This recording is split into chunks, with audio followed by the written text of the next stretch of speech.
Hi guys, আমরা এখন চাঁদপুরের উদ্দেশ্যে রওনা দিচ্ছি। আমার মেয়ে আন্নুর এখন কিছু কথা বলবে। লঞ্চ ভবন উনার কাছে কেমন লাগতেছে উনি উনার প্রতিক্রিয়া জানাবে।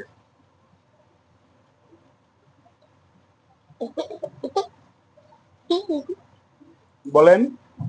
হাই গাইস, আমাদের অনেক ভালো লাগছে এদিকে আসছে।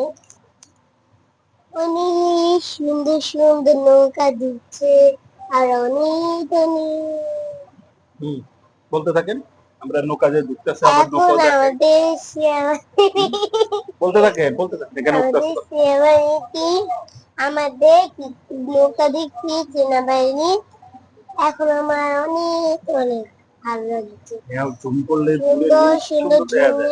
ঝুমে ঝুমে আমার অনেক জায়গাটা কত সুন্দর দেখা যায়। আমিও আমরা খাইলা তুমি কথা বলো। আমার অনেক ভালো লাগছে। মাত্র ছোট রুমের ভিতর বলে তো আমার নিতেই ভালো লাগছে। এই ছোট রুম কেন আপনারা দেখ